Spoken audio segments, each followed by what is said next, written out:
माँ भारती को प्रणाम करता हूँ अपने और आप सबके गुरुओं के चरणों में प्रणाम करता हूँ। एक विशेष बात मैं आपसे यहाँ कहना चाहता हूँ। भारत के बच्चों को भारत के बारे में ज्ञान आसानी से दिया नहीं जाता था, ख़ास तौर से भारत के दर्शन के बारे में। मैं राजनीति शास्त्र के विषय के संदर्भ में कह रहा हूँ। डिपार्टमेंट ऑफ फिलॉसफी में तो होता है, लेकिन हमारे यहाँ ये बात करना भी कठिन होता था। तो मैं कुछ बिंदुओं पर बात करूँगा।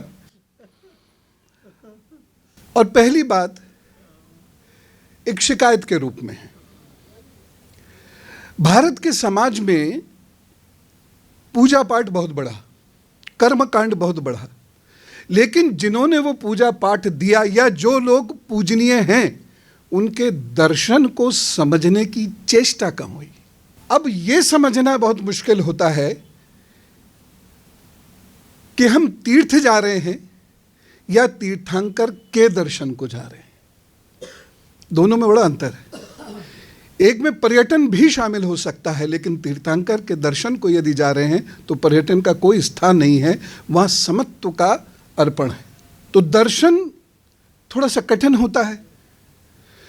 और उससे ज़्यादा उसमें एक बेचैनी ये होती है कि मान लीजिए दर्शन जिसका हम अध्ययन कर रहे हैं उन्होंने कोई हिदायत दे दी हो विशेष, तो उसे मानना ना पड़ जाए।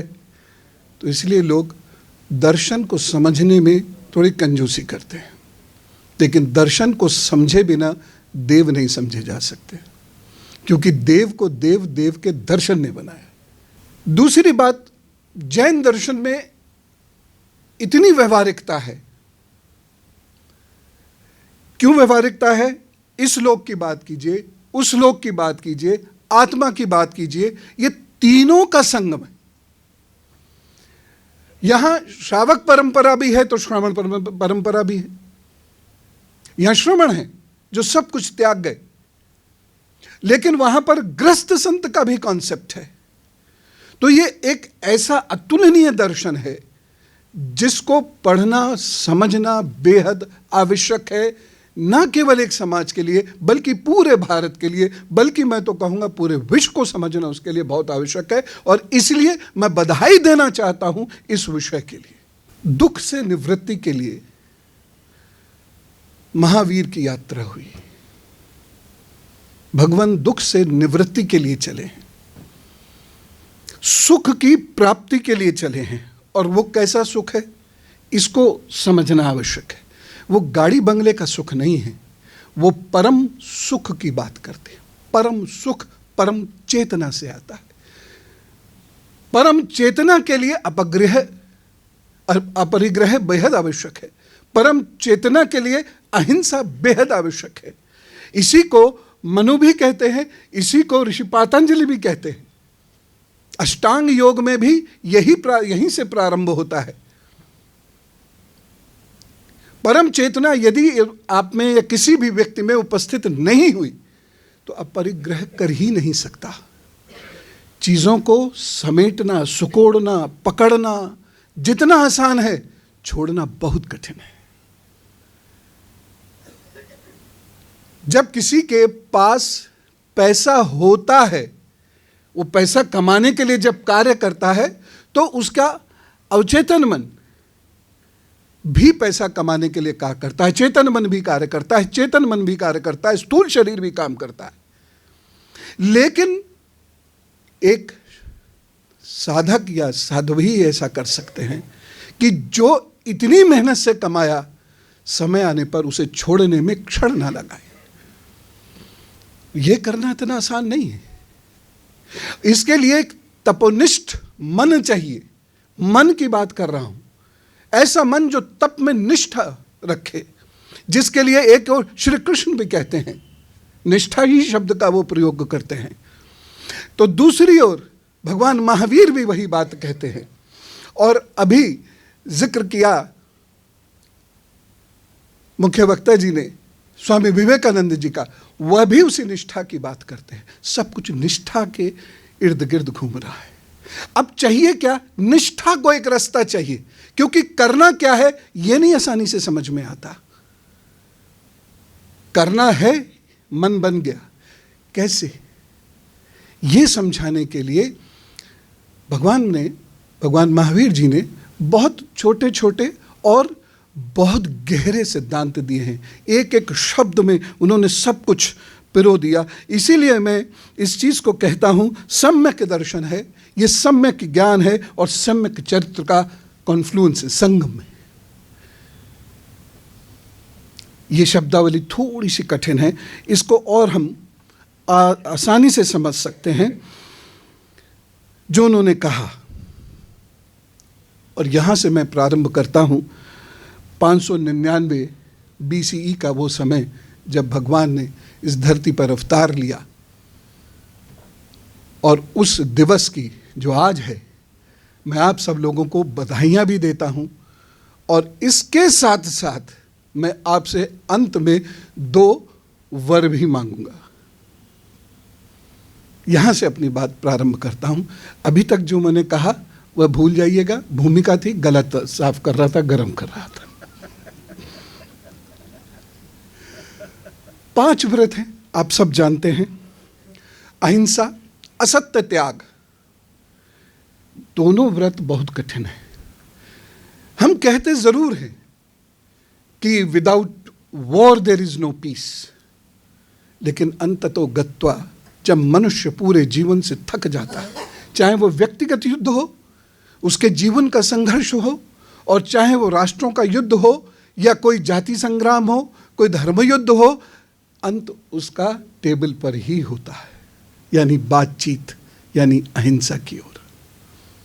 लेकिन फिर कुछ मनुष्य आते हैं, वो बहुत ऊर्जावान होते हैं। ऊर्जावान व्यक्ति की यदि ऊर्जाएं नियंत्रित नहीं होती तो उसको जो शब्द समझ में आते हैं वो शब्द आते हैं तोड़ दो, फोड़ दो, डीकंस्ट्रक्शन कर दो, युद्ध, तलवारें, अधिकार, सत्ता। और जब वो व्यक्ति जीवन के उस समय में प्रवेश करता है जब उसके मन में शांति आने लगती है, पुनः अहिंसा की ओर आ जाता है। और इसलिए हर पिता माता अपने बच्चे को अहिंसक होने की शिक्षा देते हैं, चाहे वो अपने बचपन में भले ही हिंसक रहे हों, और ये बताते नहीं आसानी से।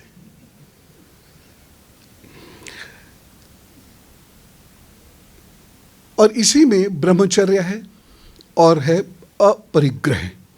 अपरिग्रह को समझना बहुत जरूरी है। मुच्छा परिग्रह वुत्तो, इतना सा कह दिया बस, और इसमें सब कुछ समा गया। परिग्रह क्या है? 2 प्रकार से संचय करना, बाह्य संचय, आंतरिक संचय। और ये मैं मान के चल रहा हूं कि मैं जो बात कह रहा हूं आप उसे समझेंगे जरूर। ये थोड़ी कुछ दिनों के लिए मन में रख लीजिएगा, क्योंकि अगर कोई चीज़ हमारे अनकॉन्शियस माइंड में चली जाती है तो घूमते घूमते हमारी शरीर की चेष्टाओं में परिवर्तित होने लगती है। बच्चों को इसलिए सबकॉन्शियस अनकॉन्शियस माइंड के माध्यम से पढ़ाया कीजिएगा, जो हमारे यहाँ पंचकोशीय सिद्धांत है शिक्षा देने का, जो आजकल विलुप्त लगभग विलुप्त हो गया है, क्योंकि वह शरीर में आ जाता है। इसलिए बच्चे को कभी भी औपचारिक शिक्षा नहीं देनी चाहिए, जिसका भी वर्णन किया था। औपचारिक शिक्षा से मशीन बना सकता है बच्चा, मनुष्य नहीं बना सकता, न खुद बन सकता। तो बाह्य है जिसमें हम बाह्य पदार्थों का संग्रह करते हैं, जिसके बारे में विवेचना की कोई आवश्यकता नहीं, आप सब विद्वान हैं। और दूसरा है आंतरिक, यानी अटैचमेंट। अटैचमेंट से राग उत्पन्न होता है, अटैचमेंट से द्वेष उत्पन्न होता है। पजेसिव हो जाते हैं, जो मेरा नहीं है मैं उसे पकड़ने की कोशिश करता हूं। यह उसकी आंतरिक स्थिति है, यह ज्यादा खतरनाक है। बाह्य स्थिति आप छोड़ सकते हैं, आपके पास कार का ऑप्शन है, लेकिन भीतर पर रहे राग का कोई ऑप्शन नहीं। उसे खत्म करने के लिए भगवान की शरण में जाना होगा, उसका और कोई रास्ता भी नहीं। अब यह अर्थव्यवस्था से कैसे जुड़ता है? जब ईस्ट इंडिया कंपनी भारत आती है तो वो व्यापार करने के लिए आई थी, हमारा कल्याण करने के लिए आई थी। ये तो एक सूडो वेस्टर्न और कम्युनिस्ट नैरेटिव है, हमारा कोई कल्याण करने के लिए नहीं आई थी। उसको सड़कें चाहिए थी, व्यापार के लिए उसने बनाई। उसको ट्रैक चाहिए था, उसने बनाया। हमारा कोई कल्याण उसने नहीं किया। लेकिन वो हम पर शासन नहीं कर पा रही थी। वो हमारे सामान को, हमें अपने सामान को बेच नहीं पा रही थी। उसका कारण था हम सब संतुष्ट थे।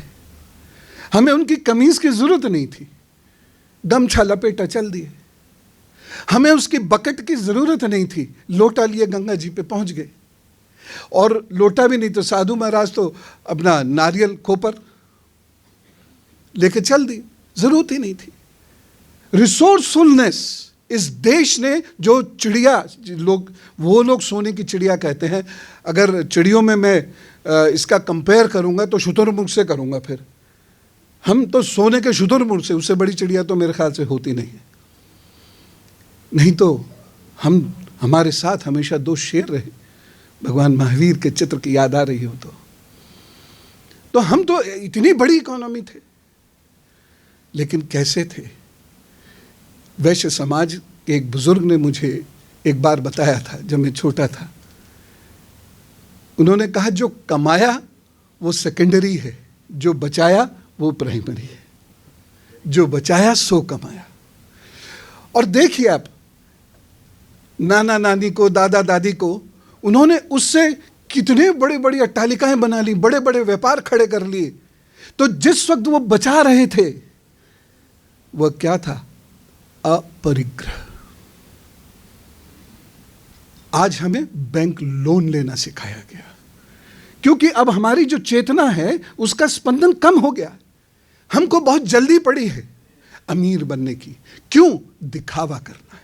ज्यादातर अमीरी में दिखावा है। ज्यादातर अमीरी में दिखावा है। मैं आपसे फिर कहता हूं मान्यवर, उस अमीरी में सुख नहीं है, साधन संपन्नता है। मैंने ऐसे बहुत सारे लोग देखे हैं जिनके पास सोने की चेन नहीं होती है तो शादी बारात में उधार लेके जाते हैं। आजकल दिल्ली में ऐसी बहुत सारी दुकानें हैं जहां जेवरात मिलते हैं, ओरिजिनल भी मिलते हैं। क्या आवश्यकता है? आत्मविश्वास वस्त्र में नहीं, आत्मविश्वास मस्तिष्क में होता है।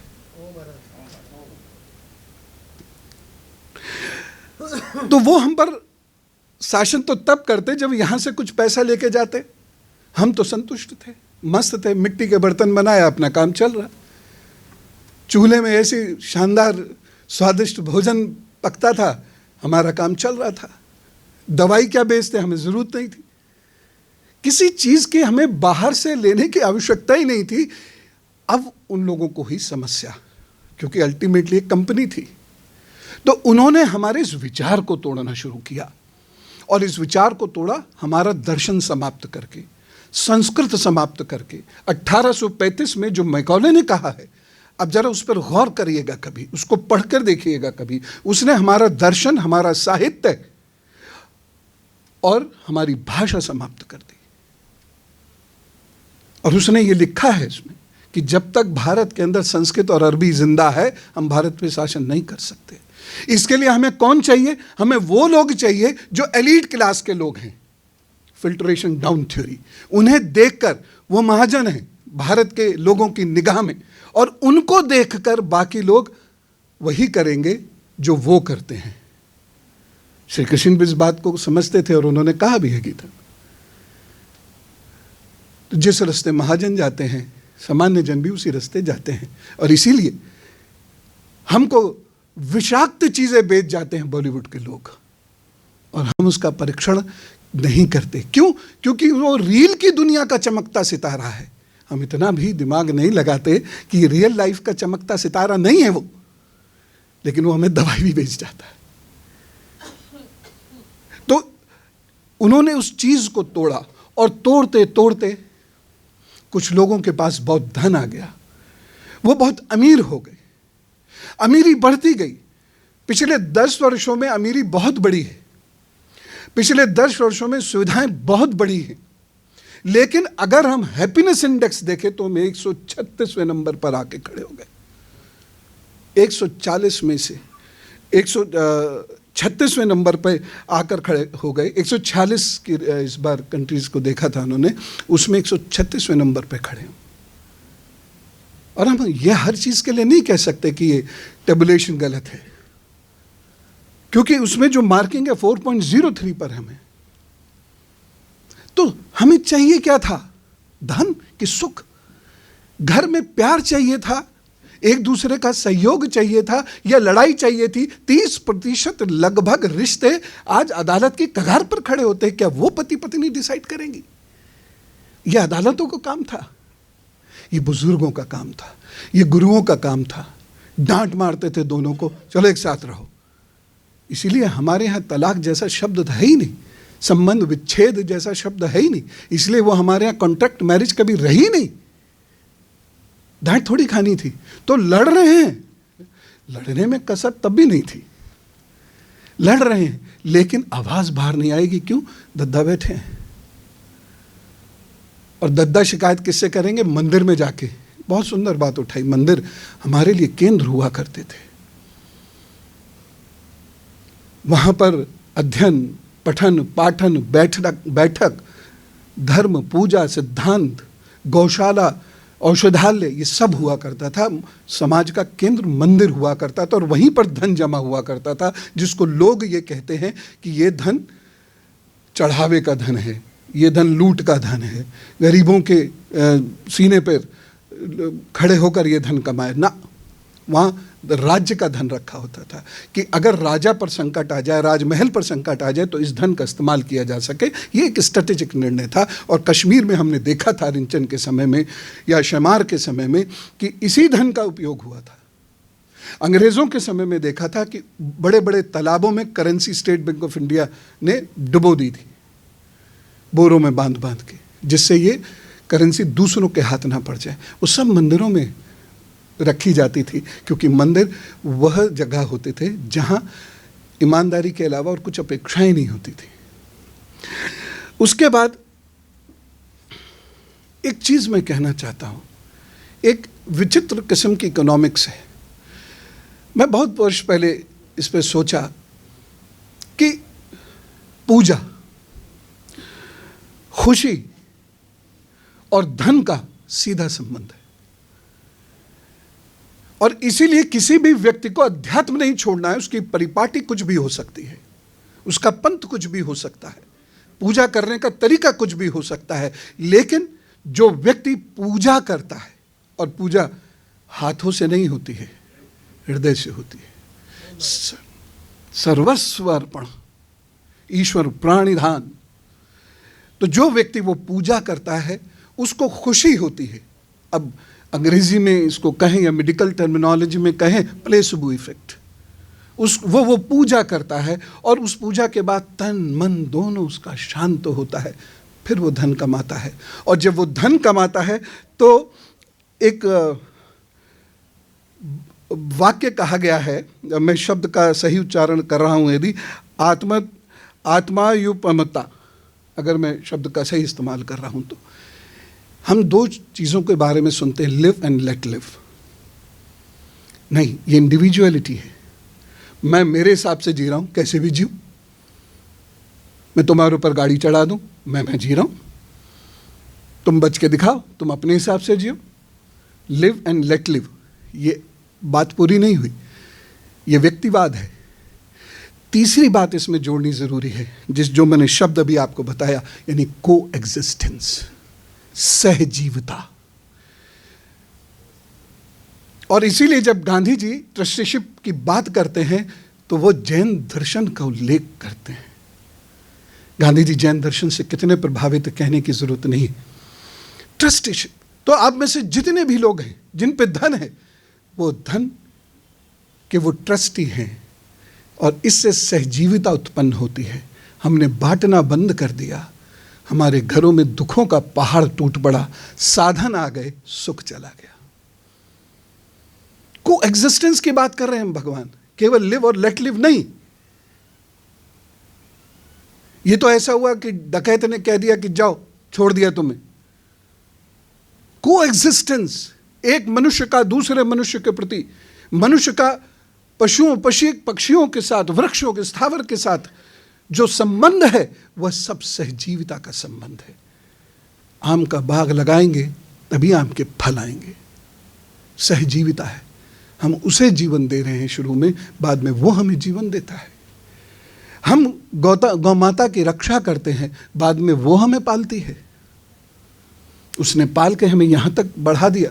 हमारी कृषि व्यवस्था पूरी गाय पर आधारित कृषि व्यवस्था है, इसलिए श्री कृष्ण गाय के लिए इतना बड़ा कदम उठाते हैं। अपरिग्रह में दो चीजों का कोई स्थान नहीं है, वासना का, चाहे वो मनी के लिए हो, चाहे वो यश के लिए हो। यश मिल जाए अलग बात है, नहीं मिले तो उसके लिए स्पेशल प्रयत्न नहीं करेंगे, यानी पैसे दे के माला नहीं पहनेंगे। अपरिग्रह का नियम है। और दूसरी चीज होर्डिंग, संचय। और आप अगर देखेगा भारत की अर्थव्यवस्था के नीचे जाने का कारण जो बना सन 62 से लगातार आप देखते चले जाइए, तो कुछ लोगों जिन पे धन था उन्होंने होर्डिंग करी और कई गुने ज्यादा दामों पर चीजें भेजी। एक बाजार में देने और खरीदने वाले क्रेता और विक्रेता के बीच में एक ऐसा बड़ा वर्ग स्थापित हो गया जिसे बिचौलिया कहते थे, जो सबसे ज्यादा मजे में था। जिसने मेहनत की उसे भी कुछ नहीं मिल रहा, और जो मेहनत करके उसे खाना चाहता था उसे भी कुछ नहीं मिल रहा, बीच का सब ले गए। देखिए, आज ये एक फुल फ्लेजेड प्रोफेशन कहा जाता है, क्योंकि ये वेस्टर्न कॉन्सेप्ट है, भारतीय कॉन्सेप्ट नहीं। पहले तो जरा सा एक चवन्नी अठन्नी, एक आना दो आना, बस इतना कि भाई मैं आपकी मदद कर रहा हूँ, मुझे मेरा उसका मेहनताना इतना, और उसकी हैसियत बहुत ज़्यादा नहीं होती थी। उसके बाद जो फ्यूडलिज्म आता है उसमें ये परेशानियाँ खड़ी होती हैं, और वो फ्यूडल लॉर्ड्स धीरे धीरे धीरे धीरे इतने बढ़ गए कि आज आप उनकी मर्जी के बिना बाजार में अपनी चीज़ बेच नहीं सकते, वो हिंसा पर उतर आएंगे। तो देखिए, को एग्जिस्टेंस अगर ख़त्म हुआ तो हिंसा ही बचेगी समाज में, षड्यंत्र ही बचेंगे समाज में।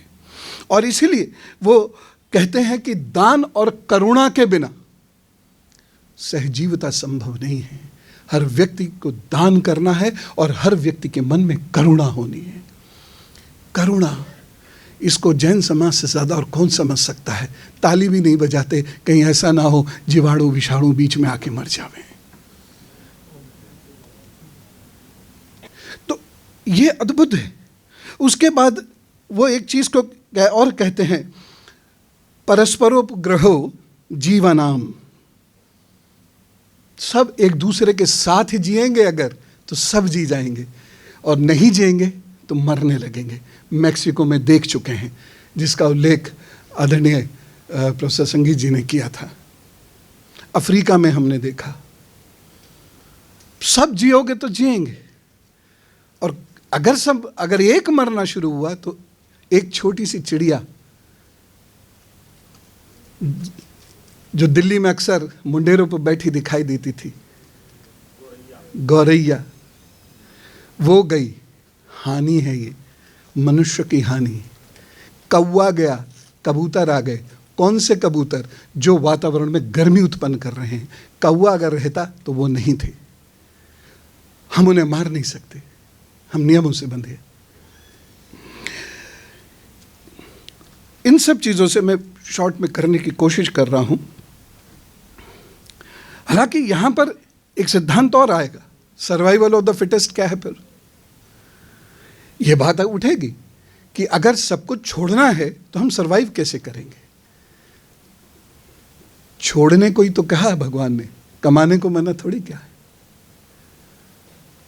उन्होंने एक पूरी गृहस्थ परंपरा बना दी जो 6 नियमों से चलेगी। तो उन्होंने कहा मना किया है कमाओ नहीं, लेकिन कमाओ किसके लिए?